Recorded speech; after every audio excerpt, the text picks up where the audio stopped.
how do you live it out in the organization? And what's quite important is people sit, they define the values, but they don't say what's the behaviors that goes with that value. You need to be able to show that you are living out the values. Between the top management and the ground level staff, there's always people in between who act as the bridge. Because there's a disconnect in terms of communication that takes place. Why is it very difficult for us humans to say no out there? As an employee, do I feel I've got the space to say that? Do you think employee engagement should be owned by HR alone, or it's a shared responsibility across leadership and with the employees as well? Employee engagement is not HR's responsibility. Listeners, we all have listened and discussed about work-life balance. Even in a previous week's episode, we were discussing about how corporates, the employers, can help employees bring in work-life balance with Basanti. And today we have Reyhana, who is an expert in this field, and we look forward to listening to her insights. But before we dive in, please feel free to share your, opinion and your understanding of corporate wellness and its importance. What are your thoughts? We would be more than happy to listen to it. And yeah, today I would be more than happy to introduce Reyhana Jano. Reyhana is a seasoned professional with rich experience across industries like oil, gas, nuclear, finance, and investment banking, in setups ranging from startups to semi government corporations. She's not just an organizational psychologist with a master's in organizational psychology, MCOM, but also an NLP coach and master NLP practitioner. From designing global HR strategies to shaping policies, Reyhana has been at the forefront of HR transformation. Welcome, Reyhana, to the show.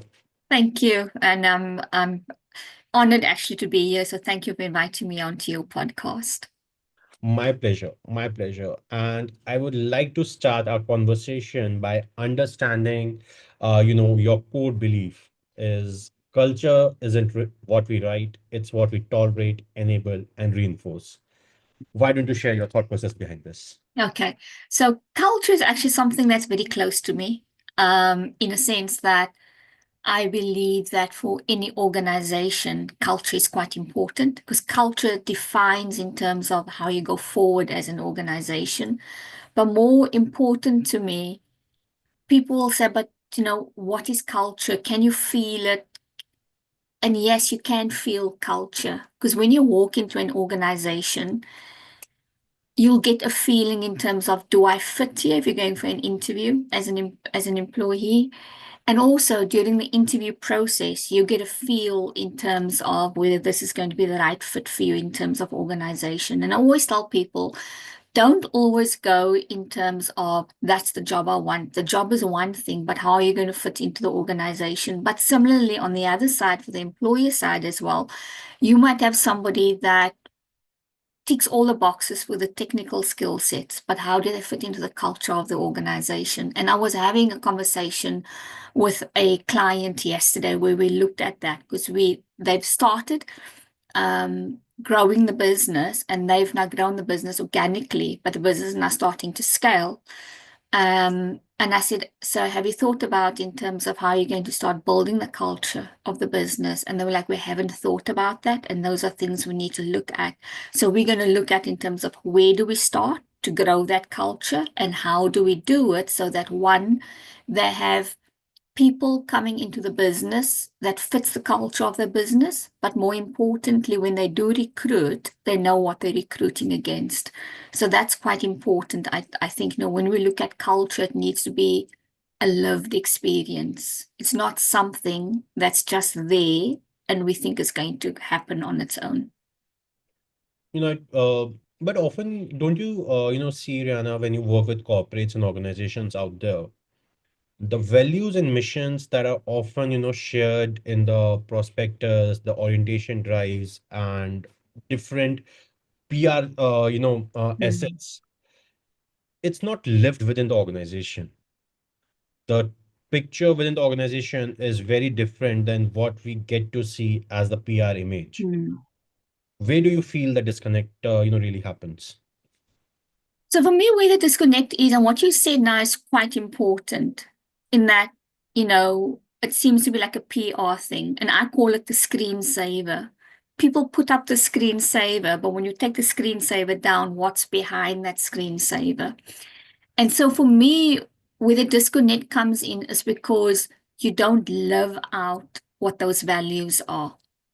All it does is you got it up in your boardroom against the wall, and that's there. Or it's Yep. on your brochures that goes out, it's on your website. But how do you live it out in the organization? And what's quite important is people sit, they define the values, but they don't say what's the behaviors that goes with that value. So if we talk about respect, what does respect look like? And what does respect mean? And what behaviors do we want to see in us, in ourselves, as well as our employees, in terms of how you're going to live it out? And that's where the living part of that comes. You need to be able to show that you are living out the values, because your values sets a culture for the organization. Um, I'll give you an example.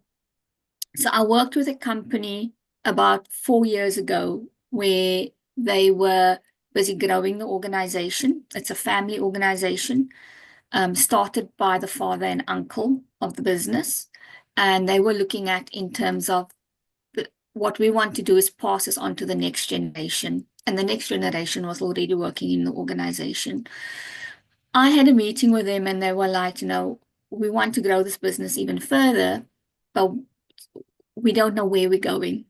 And then I sat down with them and said, okay, let's work out what's your vision and what's the legacy you want to leave behind. So one, the legacy in terms of what you want to leave behind, what the company stands for, but the legacy you want to leave behind for the next generation that's going to take over the business. But then also what's your mission, and more important, what's your values? And we sat and we defined that. We went back to the employees, got their input, because that's quite important. You as management don't sit alone and define what that is. It's important you've got employees already in the organization that they give input into that, and they also understand where you're coming from and why you want to put that into place. Because if you don't get the input, you can't expect them to live it out if they're already in the organization and they go, oh, but we talk about respect, but we don't really display that behaviors in the organization. So that was part of a very important link in that process that we went through. Once we got their feedback, we then finalized that. And what they then did was they did put it on all the brochures on the websites, but they also put it in the boardroom, in the kitchen areas. And what they did, which was quite nice, is they then identified the behavior. So they had the values, and then they had the behaviors listed below. So it was a reminder to people in terms of this is what we do.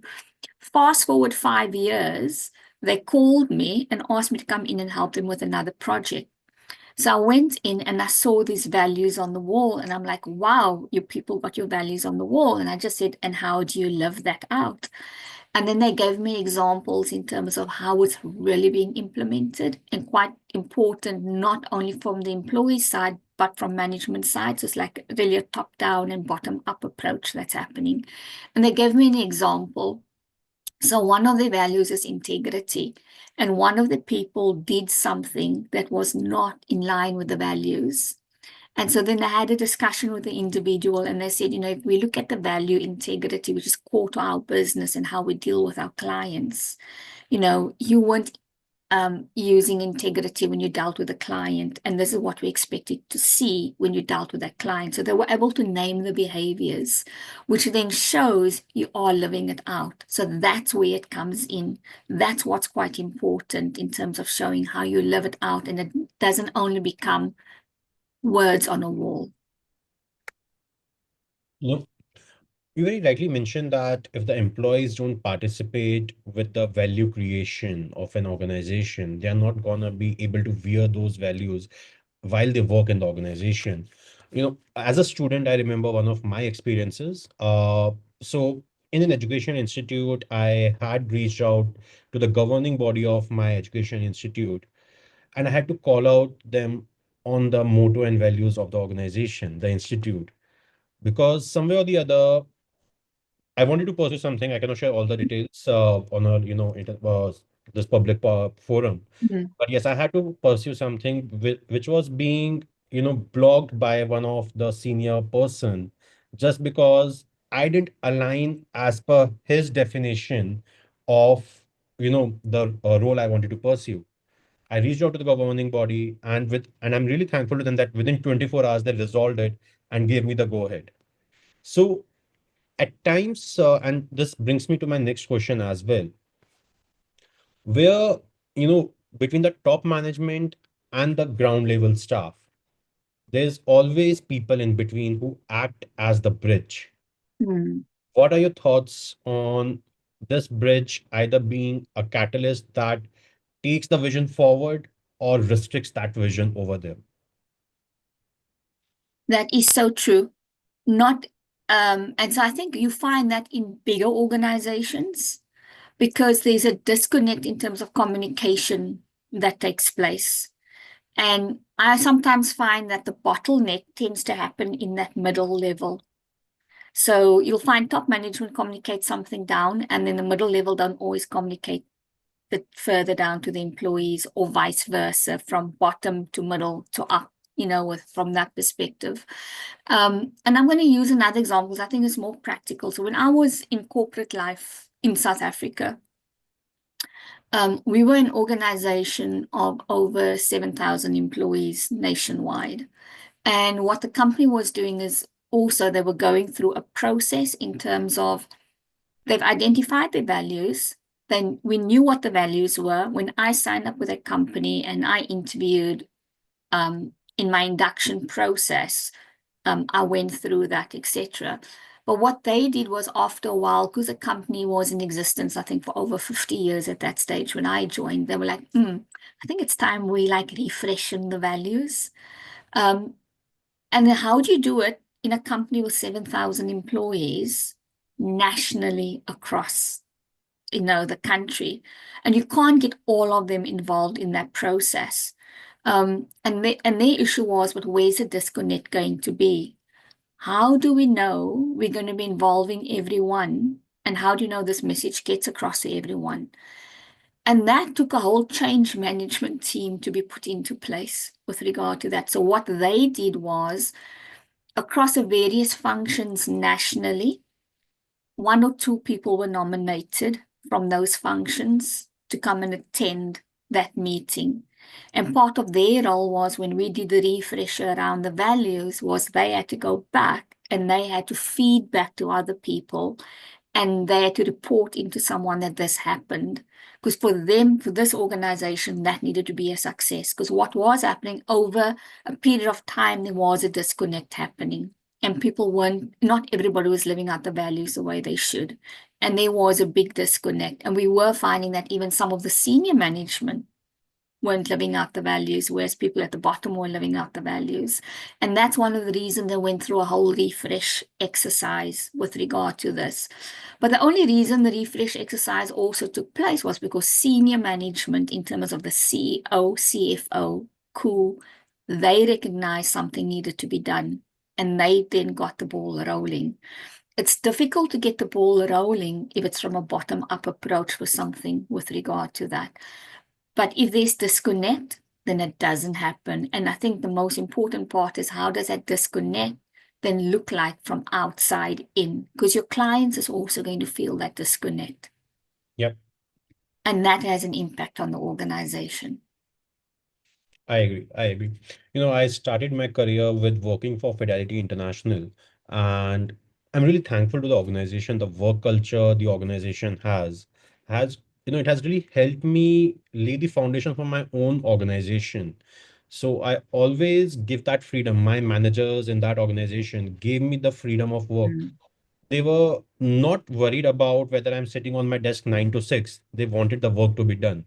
Mm. And my manager on the very first day said to me, Pulkit, if your work is done, you don't need to report to me. Just submit it on we were using, I guess, Jira at that time within the organization. Yeah. You just submit your work. If there's no feedback, you don't receive it, you are free to go back home. Your Mm. office timings are 9 to 5, or Mm. it was 9 to 5:30. It was at that time.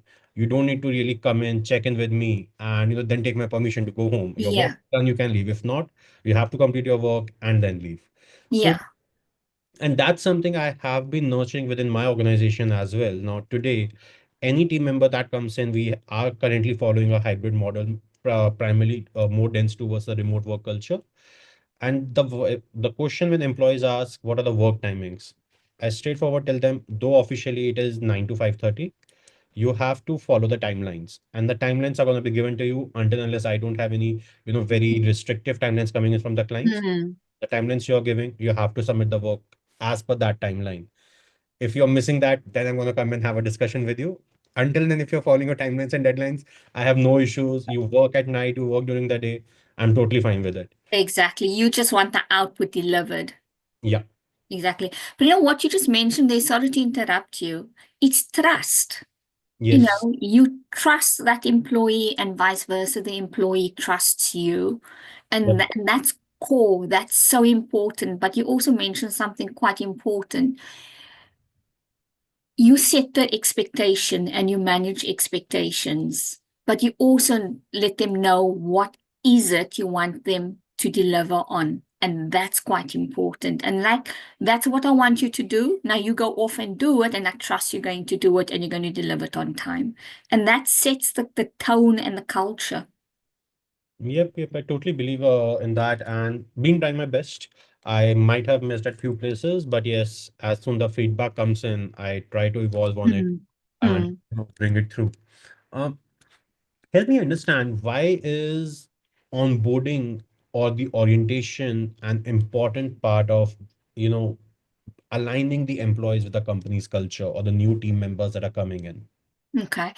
So onboarding is quite important because the person now has already gone through the recruitment process, through the interviews, etc. They already started setting the tone in terms of what the culture in the organization is. But once a new hire comes in, they're starting to look for that evidence of what I mentioned, what's behind the screensaver. Because in the interview, it's natural. We all put up the screensavers because we want this employee to come and work for us. So we tell them everything that's nice about the organization, etc. And now when they're in the onboarding process, they go, okay, you sold this to me. Let me see really now what's behind that. And is that what you sold to me a reflection of what we discussed? So it's looking at in terms of, do you really live by what you said in that interview? And then if your onboarding process is thoughtful, welcoming, and is aligned with your values, then that new starter will feel included and invested. And they will say, yes, this is the right company that I joined. And therefore they'll want to make sure that you as a company then will also become consistent in what you do. Um, but I think what's also quite important is that people rush through the onboarding process. And it's important that you don't rush through that and you go through certain things, which is quite important for an employee or a new starter to know when they start with that organization. And your onboarding process also, which is also important, needs to be consistent. So what you give for employee number one today needs to be the same what you're going to do for employee number two coming on in 6 months' time. It cannot be different messages that you give because that comes back to the values of the organization and consistency. So for me, onboarding is important because now you are showing them what's behind the screensaver and you're actually showing you are really living by what you said in the interview. Yep. I'm going to come back on a follow-up question on the, employer-employee relation. But yes, just bringing out one perspective on the mental health aspect of, the organization across. And I'm going to link it with an anecdote from the way I find it very difficult in dealing with clients at times, is one aspect of communication, which is saying no. Mm. I'm not sure, though so far my experience sitting in India internationally has been pretty good, where I've received a response every time, whether it was a yes or a no. But within India, what happens primarily is you keep chasing, you keep following up, your employees or employers, your clients at time, and you don't receive a very objective response. It's either highly subjective or it's a complete silence out there. Now, And as an entrepreneur, I faced it across dealing with investors, dealing with clients, dealing with partners, or associates. You're building associations. Why is it so difficult to say a no? Why can't you respect the other person's time who is investing? I ensure, whenever I'm receiving a job application in my email, I ensure whether we have an opening or not, I revert to that application saying, sorry, we don't have this opening in our organization, and best of luck for your future endeavors. It does not take me more than 2 minutes to draft Hmm. that email. If I have reached out with a proposal to you and my thoughts, my pitch is not aligning, just revert with a simple no. That would help me save my time as well as yours, because I'm not going to keep following up.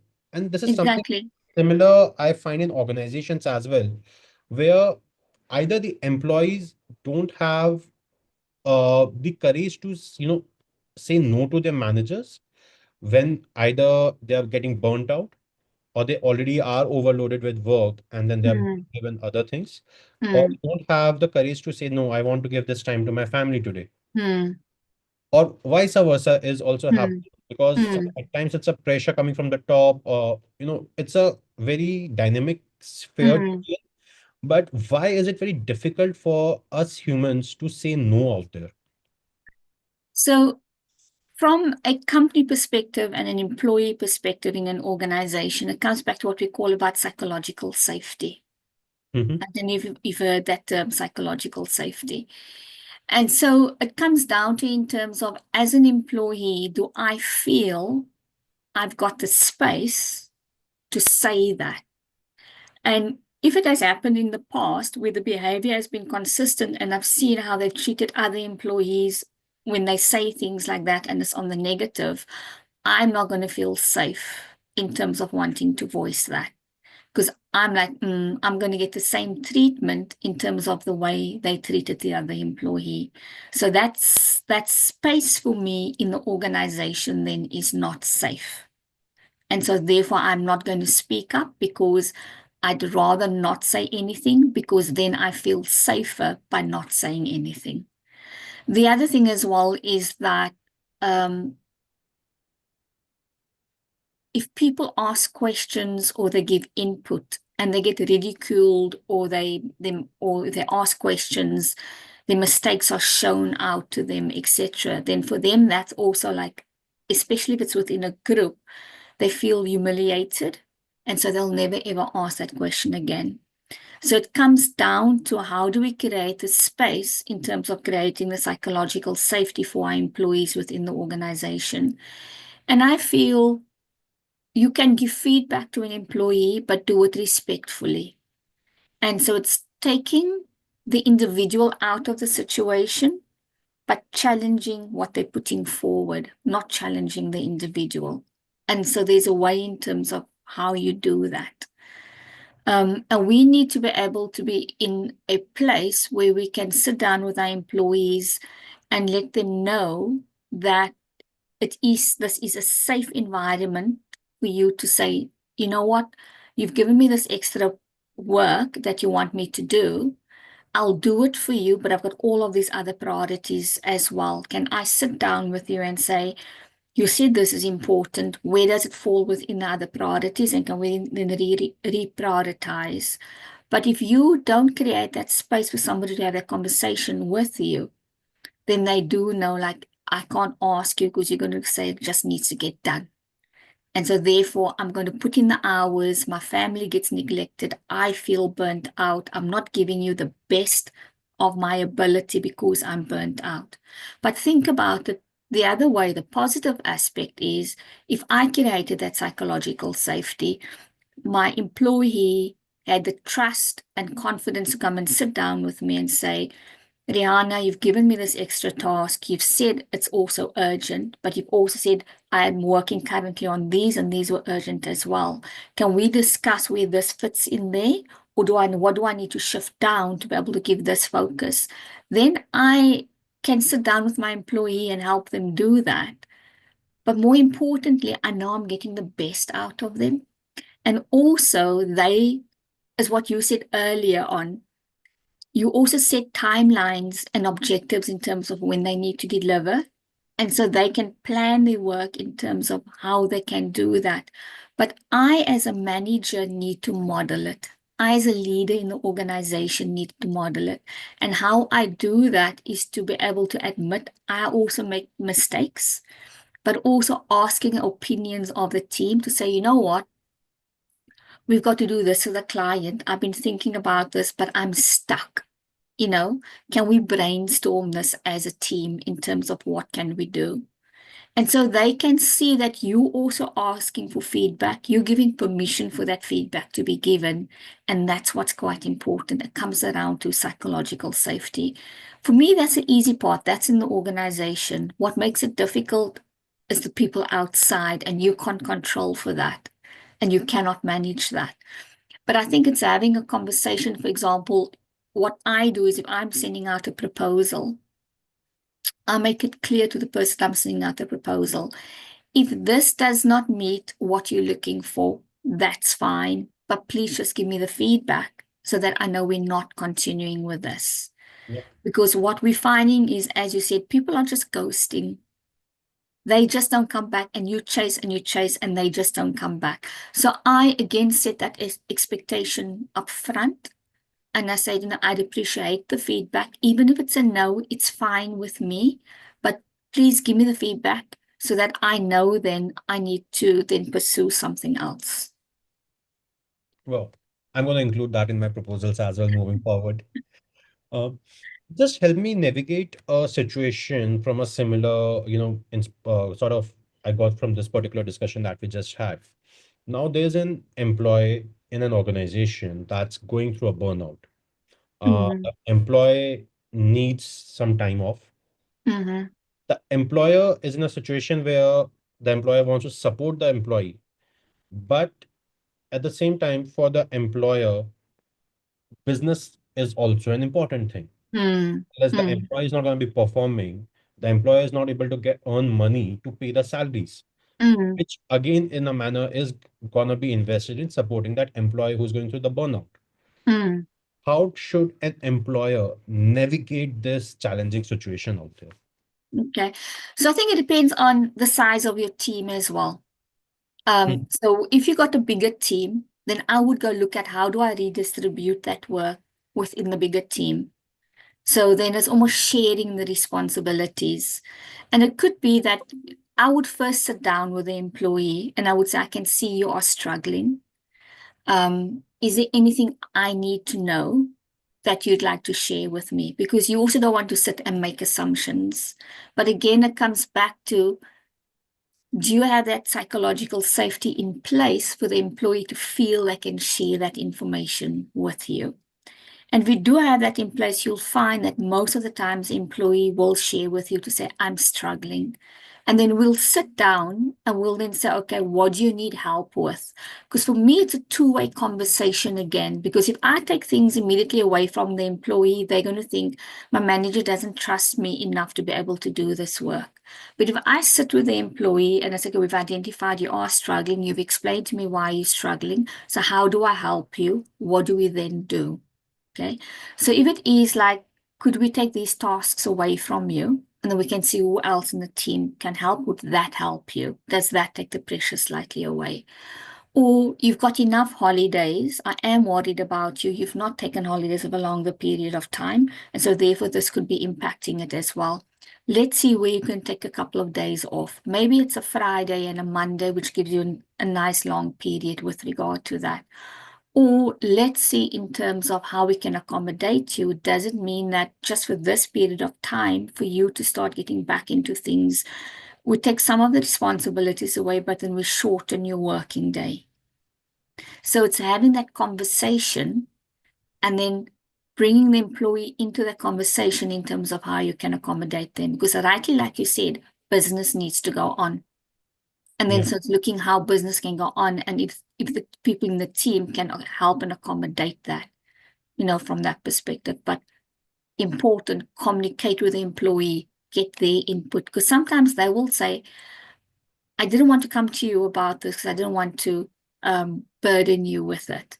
But now that you've asked, this is how I think, you could help me. or what if we do this? Because it could be they could come up with a solution that you never even thought about. But what about the smaller teams? In a bigger teams, the work can be distributed. You have those luxuries, I would say, out there as an employer to give time off. Mm, With smaller teams, 4 team members, 10 team members, every team member is highly crucial and in mm, a manner, irreplaceable at that moment. mm. So how do you navigate it in those situations? So it comes back to one of the examples that I mentioned. It's like, then how do we look at in terms of the responsibilities and what's the deadlines for those responsibilities? Can some of them be pushed out? Mhm, mhm, And, those that's priority, that gets focus. Do we then look at in terms of how else do we accommodate the employee because nobody else can pick up that workload? So is it that they sometimes just need some time off for a couple of days and I give them that time off, and yes, burnout is not going to resolve itself in 2 days, for example, but you're giving the person enough headspace to be able to do some of the work. And also, is it that I then shorten the workday maybe by an hour or two so they don't feel as stressed in terms of having to push out something? So it's looking at what's their priorities and what needs to be done. I'll give you an example. But this is also a small organization, but they could accommodate it. They're only about 20 people. And this actually happened about 2 weeks ago, where the CEO of the company called me and said, Reyhana, we have a situation with an employee in the organization, and I know who they were referring to because I am busy coaching that employee as well, because it's the first time they are stepping into a line management position. So they've not managed people before, so I'm also now coaching them in terms of people management. And I picked up there already that I think this employee is heading towards burnout. So before I could give feedback to the CEO approached me, and then we could have the conversation around that. And she asked me, what do you suggest that we do? And then I said, one, I think the person needs some time out, but you need to be able to see in the organization whether you can give that time out. Now, in their case, they could distribute the work in such a way that they could give the time out. It came to convincing the employee that they needed the time out. So I had to sit down with the employee as well and say, and I had to point out certain behaviors because there was a pattern of things happening. And I said, if we look at that situation and how you reacted to that situation, and then this happened and you reacted this way to that situation. Under normal circumstances, you don't react that way. However, given where you are right now and the pressure you are under, that's what's having you behave the way you're currently behaving. And I said, if you admit it to yourself, you are in burnout, and burnout didn't start yesterday. It's been a pattern over a period of time. And he said, yeah, but I am taking a long holiday. So I said, what's your definition of a long holiday? And he goes like, I'm taking 7 days off. And I'm like, 7 days is not long enough. You are showing typical signs of burnout. And we need you to come back, yield, so that you can focus in doing the job that you're doing and do it well the way you've been doing it in the past. So it was convincing him to look at that from that perspective. And he was more worried about, but who's going to do my work and who's going nobody else can do this, only I can do this. And so I was having the conversation with him where we got to the point was, okay, what is it that you need to finish? And what period of time do you need that to finish in? And I said, it needs to be realistic. You cannot give me a period of time until the end of the month. So he gave me a week and a half and he said, I've got these projects going on. This is what I need to be done. And then I can go on. So we've put him on 3 weeks leave. Then I can go on leave. So then we sat down, looked at his projects, looked at what's important out of those projects and what could be done in the 2 weeks before he went on his medical leave. So it's again having those conversations, but more important that the employee also recognizing it. So we looked at scenarios and we said, okay, if you couldn't now give him 3 weeks leave, what are we going to do? Because you are a small team. Not everybody can pick up the work. People are already overloaded the way they are currently. So the other scenario we looked at was which out of the projects could we push the timeline out, and which of the projects were crucial, and out of those projects, what were the milestones that need to be achieved, and how could we achieve that by taking some of the pressure off him and looking how we could do it. So I was sitting down with him and almost replanning what was in the project plan and making it more realistic. So it will differ from organization to organization in terms of what you got in place, and also the project that you're working on in terms of how you do that and what you do. The worst case scenario, you just got to bite the bullet, because sometimes an employee will be booked off by their doctor, and then you're left with no other solution but just to do without that employee till they come back into the workplace. And then you are forced to say, okay, what am I going to do and how am I going to do this? Understood. Understood. You mentioned about psychological safety multiple times during our conversation right now. What is it, and how can organizations really put it into place? Okay. So what psychological safety means, and in simple terms, it's that people feel safe to speak up. They feel safe, they can ask questions, they can make mistakes, they can share ideas without being ridiculed. If they don't feel that they can do any of that, then that psychological safety space is not there. You'll know it's present when people openly challenge you, but they do it respectfully. They offer feedback freely. They're more willing to speak up in meetings because you know they feel safe that they can do that. How do you know it's not taking place? I think is the most important thing. And this is people do not speak up in meetings, but they have conversations outside of the meeting instead of what should have happened within the meeting. And so that's how you can determine whether people feel safe to speak up or whether they're having different and separate conversations outside of meetings. And how can an organization get it into execution as a practice, or implemented it within their organization? So I think it comes down to leaders. If leaders show that this is a safe space, then employees will follow. And so how do we do that practically? I used myself as an example earlier on.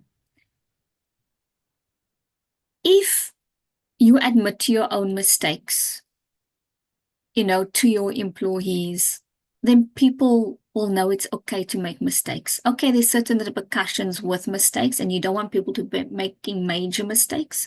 But if it's small mistakes and things like that, you need to also be able to say, you know what, I messed up here. This is the way we should have handled this project, or I should have asked for your input on this. I should not, because I'm the manager, think I can do this alone.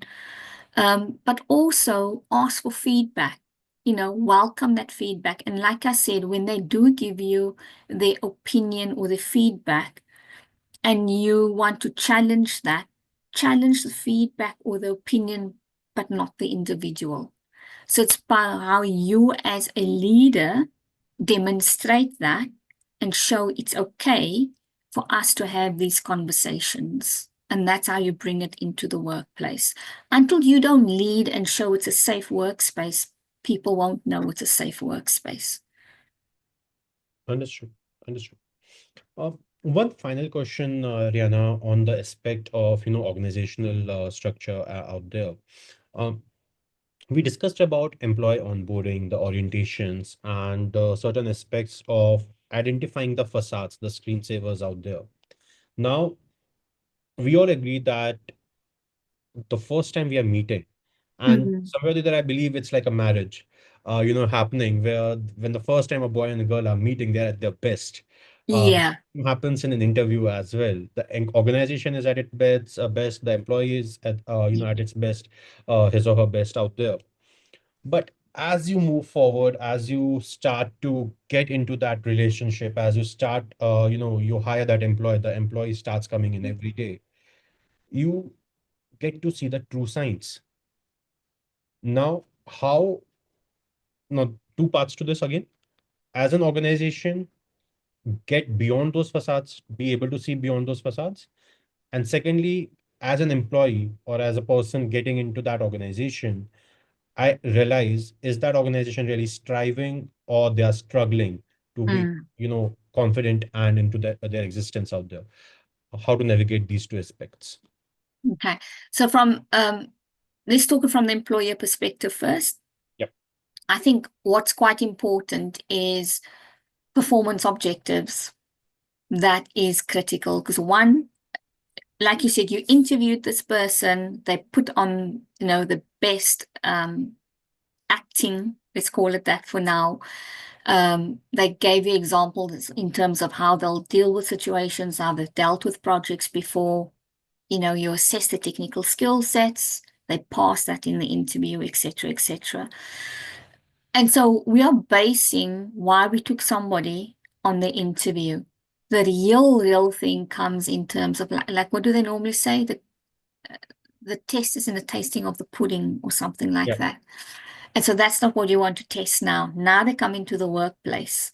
So I think what's quite important is that I, as a manager, need to sit down and let the person understand these are the objectives for the next 6 months, for example. This is how I expect you to deliver the work and how I want you to deliver the work.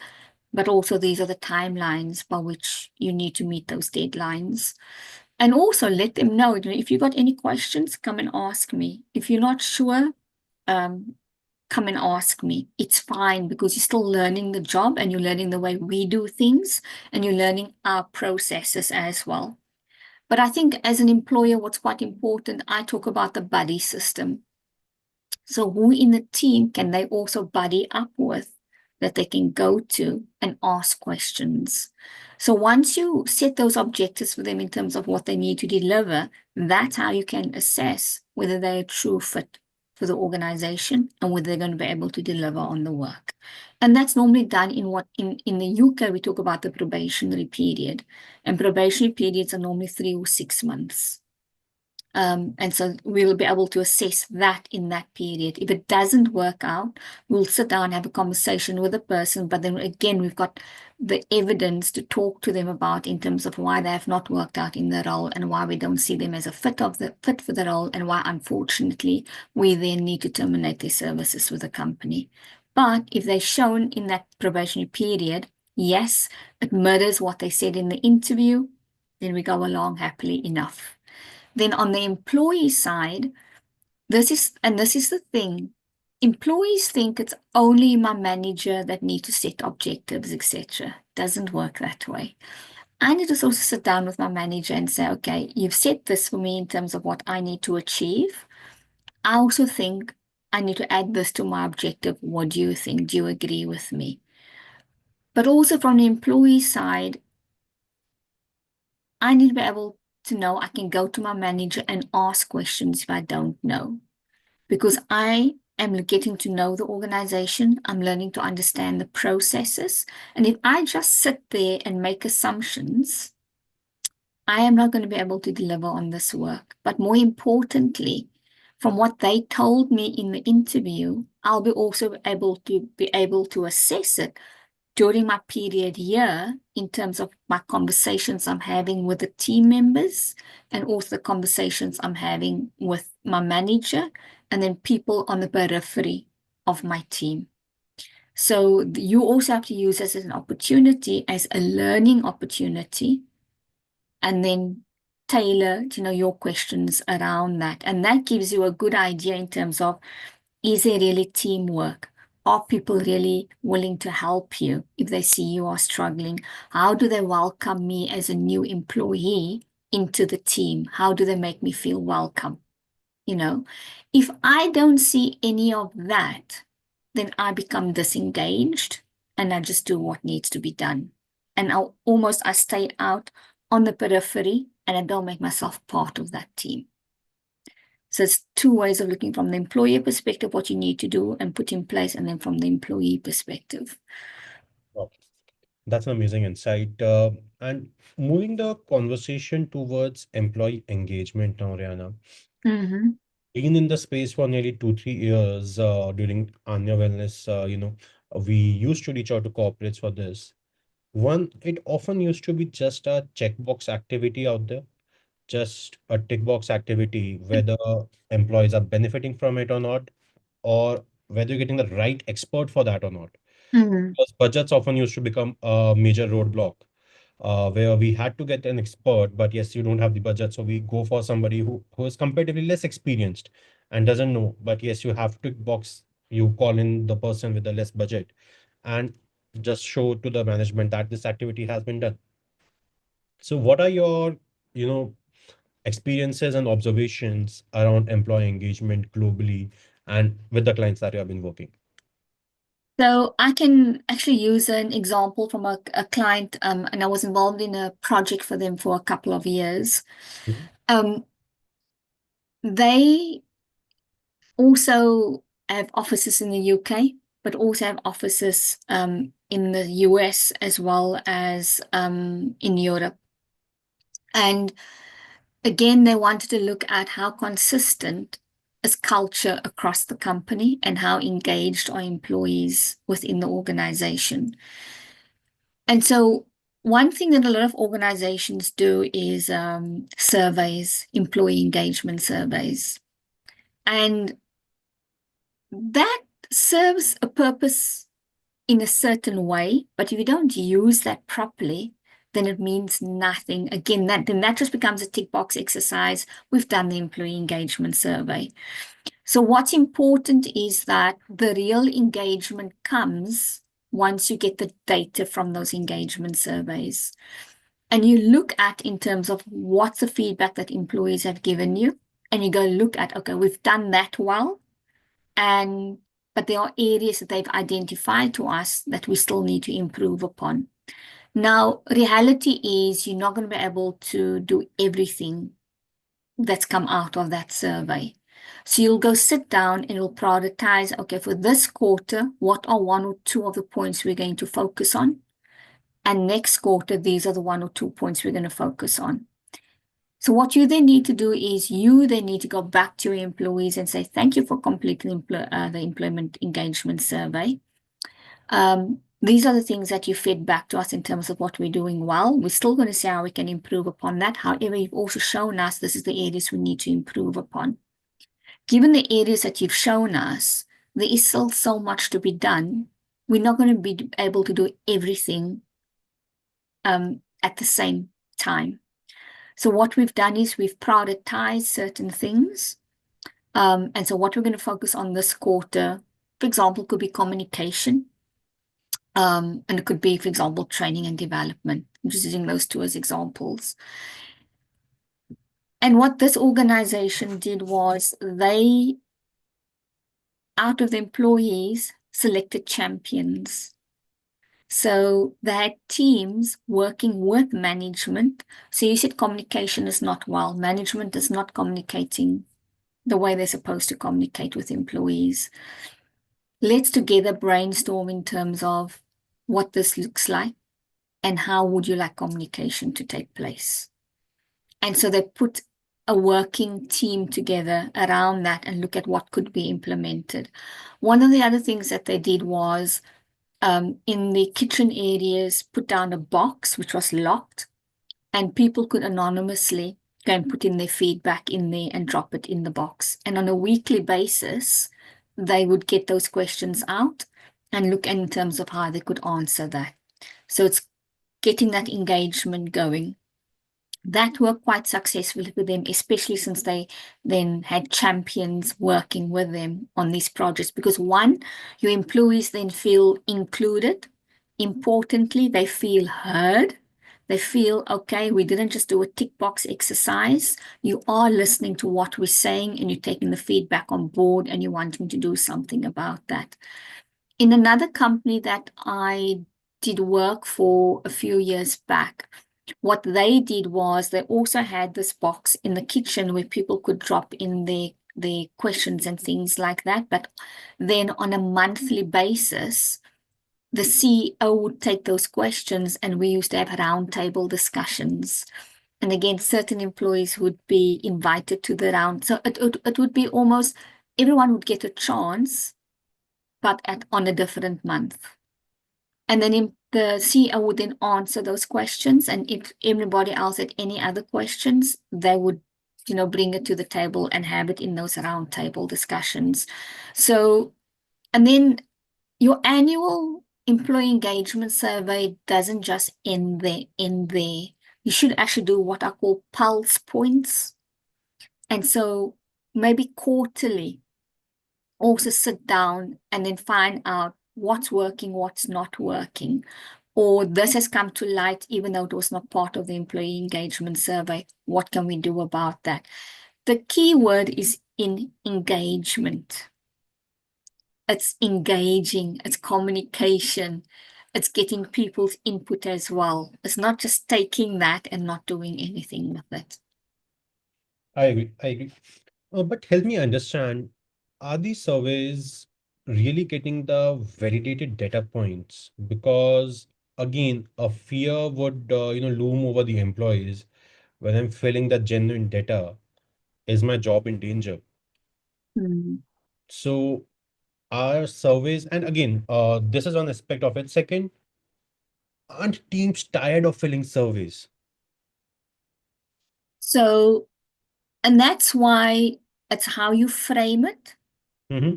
And also in your planning when you send it out. And this organization that I mentioned, they used to do the big survey once a year because they didn't want people to feel that they're just doing a tick box exercise.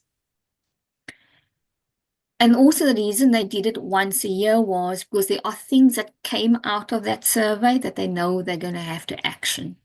And so they needed time to action that and put it into place as well.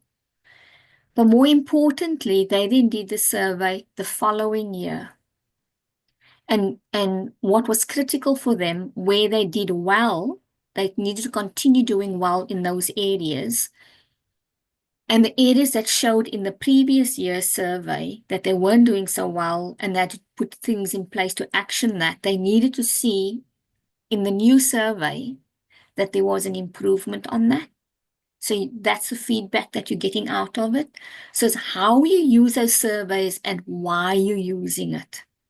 There's no point in doing a survey year in and year out, but you're not seeing any improvement because then you're not doing anything. And then people are going to get tired about filling in surveys.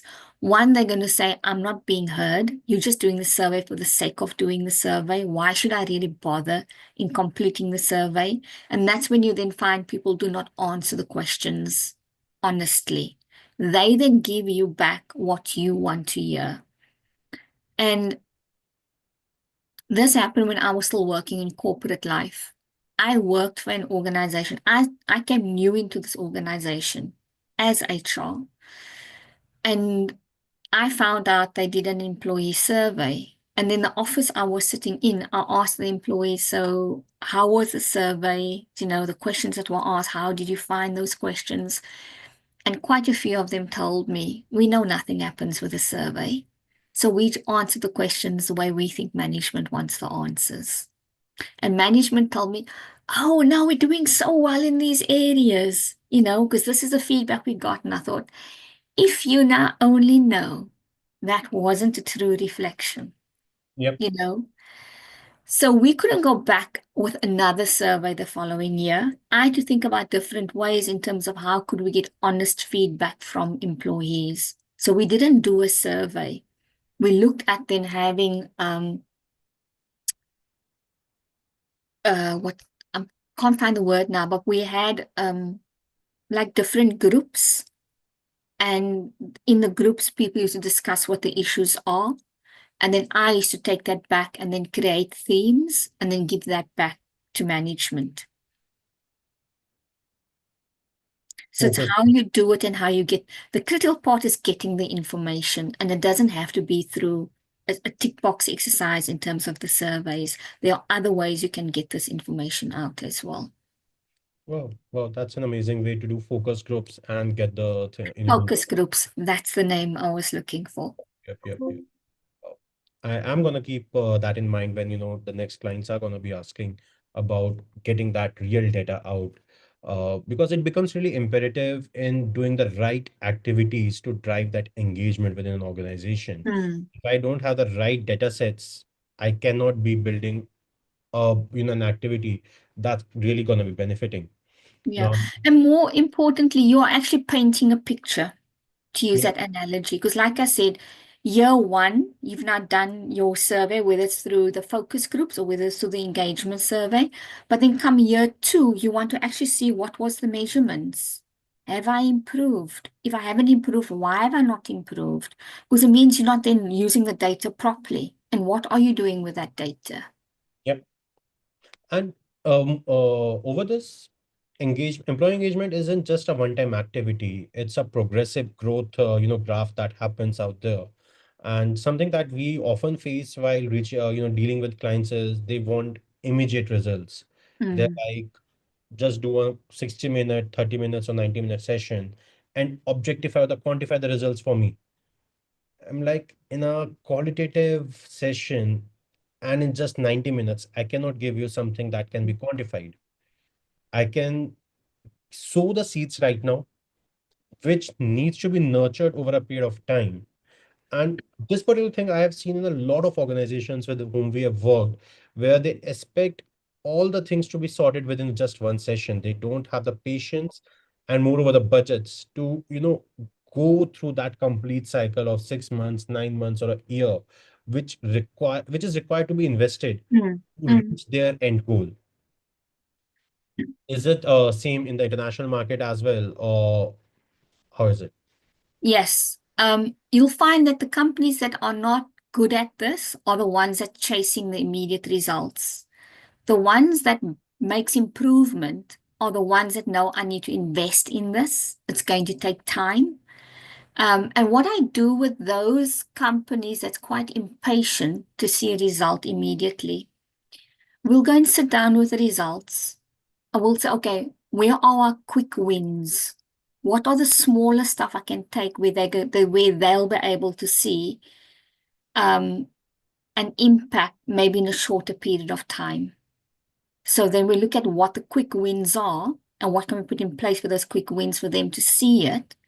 And then that leads them to look at the more bigger ones, which will take more time. So sometimes it's looking in terms of how can you influence them and saying you're going to see immediate results with this, but then also managing the expectations of what do you mean by immediate? Is it 3 to 6 months? Is it 1 to 2 months? Um, and then to say, if we put this and this in place, this is what you're going to be able to see in 1 to 2 months or 3 to 6 months. However, for these activities, it's going to take longer, and these are the reasons why. So if you are able to give them the facts around as to why it's going to take longer, most of them see reason. Some of them don't. It's because they just want the quick solutions. And I describe it almost as they put on the plaster, but that plaster gets ripped off again, and then that sore is still there. Yep. Nothing has healed. And so sometimes that plaster needs to stay on longer for the sore to heal. And it's Yep. having that discussion then with them to say, reality is, I can't create miracles for you. I can help you. I can give you the tools and the processes, but you're also going to have to do something about this and give your input. And it's going to take X amount of time. Okay, you don't have the full budget for this, but what is it that you can do if we can't do everything? And in that way, we can see how we can fit the budget that you've got. So it's Yep. just having those conversations with them and seeing where you can kind of help them and meet them. I agree. I totally agree. Another anecdote I would like to share is with one of the organizations where we were called to bring in work-life balance, and the employees were having, burnouts and instances where they, started crying on the office floor. Uh, Mm, Now the HR reaches out to me and asks me, Pulkit, we need these activities. Somewhere in the conversation, it came out that the employees are working for 14, 15 hours a day. And I was like, you don't need me, just reduce their working hours from 14 to probably 13 or 12, and mm, 50% of your problem would be solved. You don't require the services or, the activities we are going to be doing. mm, And the response was, we cannot reduce the working hours. Now, something that can so easy to resolve by just reducing the working hours, you get better productivity from your employees. mm, It gets difficult. And what are your thoughts on this? How can organizations really, navigate this out? Because at times it's the top management doing this, or at times it's often the facades, employees where they just have to show that they are working when they are not actually working, mm, mm. just to show that yes, I'm putting that much of time in the organization. Yeah, yeah. So I feel organizations get the message when they look at their bottom line. And so if I would normally say that if we're going to be pushing employees to work these hours, let's go look at our stats. So how does the sickness levels look like within the organization? How many people have been off sick and over what period of time? People are unhappy. Are they delivering what they need to deliver? And so they're not delivering it at the level that they need to and the quality that they need to. Are we losing clients because of that? So how does a bottom line look like in terms of how does revenue look like? So think about how revenue would increase if one, people are not burnt out. Our sickness rates would not be this high. Sickness rates would be low. But secondly, people feel they've got the energy to be able to do the work, and so therefore they're delivering quality work. And so I think it comes down to, you know, in NLP, we talk about people only make a change if they feel the pain. And for organizations, they feel the pain in their bottom line. And so we need to show them how it impacts their bottom line. And if it continues, how it will impact the bottom line even more. And not in the positive, but in the negative. Because if you have employees continuously off sick, you're not delivering the service that you need to deliver. You're not getting your projects out on time the way you need to get it out on time. Because you're putting pressure on other people in the team. And guess what? They also go off sick, or they're also heading to burnout. And so they're not be able to function and do the job that they need to be able to be done. But if we look at in terms of how can we overcome that and get people in the space where they need to be able to deliver, then our bottom line is going to increase. Our profits are going to increase. So it's showing them the impact it's going to have on them from a bottom line perspective. Understood. Understood. So bottom line is going to be drawing that line for the organizations out there. Exactly. But you can't do that if you got an employment force that's unhappy. People are constantly off sick. People are burnout. They're not delivering what they need to deliver. It's going to impact your bottom line. You might say, oh, I'm pushing them, and I can see profits coming in, but it's not going to be sustainable profits. Somewhere along the line, there's going to start being a decline. Somewhere along the line, you're going to have high turnover. People are slowly starting to leave the organization. You are getting new employees in who need to be trained up and being able to then perform at that level, which is not going to happen overnight. Understood. Um, Liana, do you think employee engagement should be owned by HR alone, or it's a shared responsibility across leadership with the employees as well? I'm so glad you asked that question. A lot of people think a lot of things is HR's responsibility. Employee engagement is not HR's responsibility. I, as HR, can help you navigate through that process. I can help you with the tools that you need to put into place. I can be there to support you. So I will be the person behind the screensaver. I'll be the person giving you all the guidance and things that you need. But ultimately, for me, it comes down to the leaders within the organization that needs to drive this. It's not HR's responsibility. And we'll facilitate, we'll guide, we'll help you with a strategy. But ultimately, engagement is everybody's job.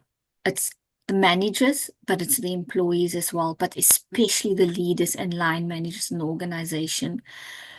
Because if you think about it, they are the ones that work on a daily basis with those teams. They are the ones that know what happens within those teams, not HR. HR only gets to see a snapshot over a period of time. I don't work every day with that team.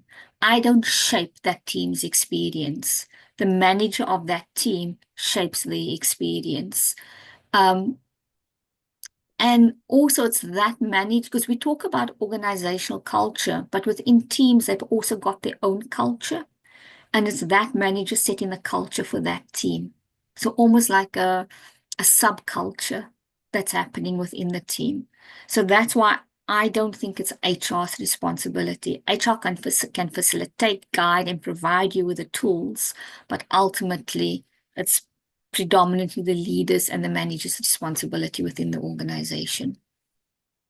Well, I guess the onus needs to be shifted now. A lot of things just fall in the platter for HR to manage things. Do you know why? Because it's easy to blame HR if things don't work. But think about it. I don't manage that team, so I'm not going to have an impact on that team and I can't influence them. You are the manager, you have an impact on that team and you can influence them. Totally agree. That's a really beautiful and insightful perspective coming out. And I hope a lot of managers and leaders listening to this, start implementing it and share that onus with the HRs of their respective organizations out there. Yeah, because I don't know if you heard the term, but um, people use the term of HR business partner. And that's what you are. You're a true business partner of the organization. You understand where the organization is going. You understand what they want to achieve. And from an HR perspective, you look at how do I support you to be able to do that? But I'm not going to drive it. I can support you. I can give you the tools. I can give you the guidance. I can help you facilitate it. I put the processes in place for you. But for it to be able to work, I need you to drive it. Agreed. Wow, that's really insightful. Rihanna, before we wrap up, any final message you'd like to give to the organization and the HRs out there?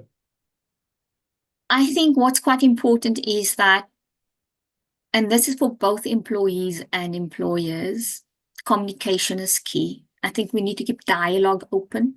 We need to listen to each other. We need to respect each other. Um, and I, and the main thing is let's not make assumptions. If we make assumptions, we make fools about each other. We each look like a fool because we've made a certain assumption. But I find if I, as a manager, sit there and decide things on behalf of my employee, I won't get their full cooperation. But if I get them to have a dialogue with me and engage with me in terms of what I want to bring into place, I will get more support because one, they'll be able to share why they agree or disagree with me. And also, I'll be able to share with them in terms of why this is important and why it could be important for them as well. So I would say keep the dialogue open, keep the communication going. And from an employee perspective, listen with an open mind in terms of what, your employer or manager or CEO is telling you. But similarly, from an employer perspective, listen with an open mind in terms of what the employee is telling you. Wow. So communication is going to be the key out there. Yeah. I think things break down because of a lack of communication. Totally agreed. And I believe the analogy that I, put out, being in an employee-employee relationship is somewhere or this other similar to being in a marriage as well, because a lot of marriages fall out if you don't communicate with each other. Mm, mm. But also the other thing is, and this is what I can't remember why I had the discussion with a couple of weeks ago. Um, if you look at it, we spend easily 90% of our time in the workplace. What do? We go home to eat, sleep, wash, spend 10 to 20% time with the family, and then we're back to work. Yep, Yeah. 80 to agree, 90% of the time we're in the workplace. And so that's why it's quite critical. agree, agree. Thanks a lot, Reyhana, for sharing these pearls of wisdom with our listeners. And we look forward to having another episode with you Thank soon. you. We can discuss more topics on employee engagement and psychological safety. No. Thank you for having me, and I really enjoyed it. Same here. And listeners, I believe this conversation was a powerful reminder that the heart of every workplace isn't the office layout or the ping pong tables. It's people, and how they feel, how they are treated, how safe they are determines how far they will go. And if you're a listener wondering how to bring these shifts to your workplace or struggling with unspoken stress, you're not alone. Head over to our anonymous mental health platform. The link is in the description. Drop in your worries, fear, or workplace blocks anonymously. We are here to help you process, reflect, and heal. This is Pulkit Garg, and as always, we are listening. Thank you.